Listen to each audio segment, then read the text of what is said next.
नमस्कार मंडळी, शौर्य आणि मम्मी किचनमध्ये तुमच्या सर्वांचं स्वागत आहे. चला तर आज मस्तपैकी आपण कैरीचा साखर आंबा करूया. तर खूप छान लागतो साखर आंबा कैरीचा खायला.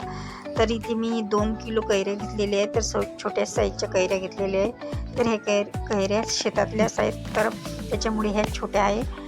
तर खूप छान असा साखर आंबा लागतो खायला. तर हा साखर आंबा 3 वर्ष साठवून ठेवू शकतो आपण घरामध्ये.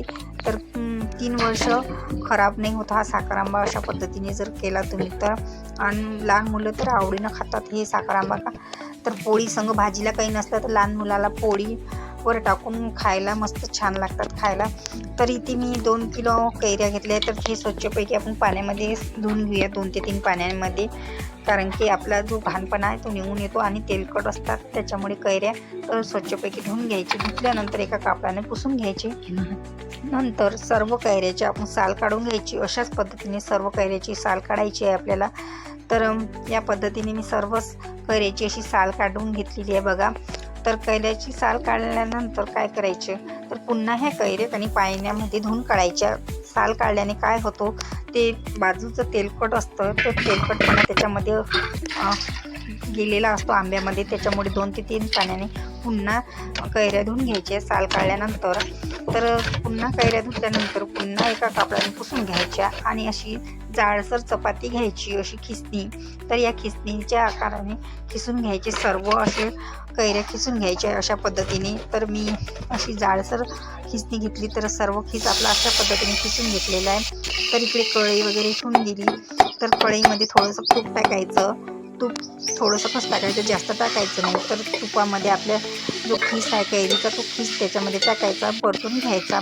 सर्व तूप त्या खिसाला लागलं पाहिजे तसा परतून घ्यायचा.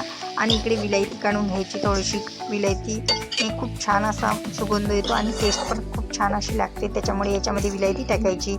तर बघा अशा पद्धतीने सर्व तूप लागलं पाहिजे त्याच्यामुळे असं सर्व भाजून घ्यायचं. नंतर इकडे मी 2.5 वाट्या साखर टाकलेली आहे. तर खूप गोड खूप छान लागतो साखर आंबा, गोड आंबट असा लागतो, त्याच्यामुळे साखर जास्तच टाकायची.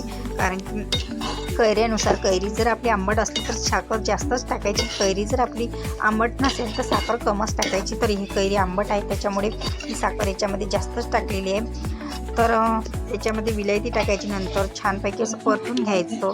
नंतर झाकण ठेवून आपलं साखर आंबा शिजवायला ठेवून द्यायचा. बघा मस्तपैकी झाकण काढल्यानंतर बघा आपला पाक सुटलेला आहे, सर्व पाक आपला आतमध्ये गेलेला आहे. तर अशा पद्धतीने सर्व साखर आंबा करायचा.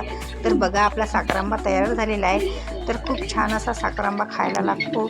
तर बघा अशा पद्धतीने साखर आंबा करून बघा एकदा तरी. तर माझा व्हिडिओ आवडला असेल तर नक्की कमेंट आणि लाईक करा. तर बाय बाय.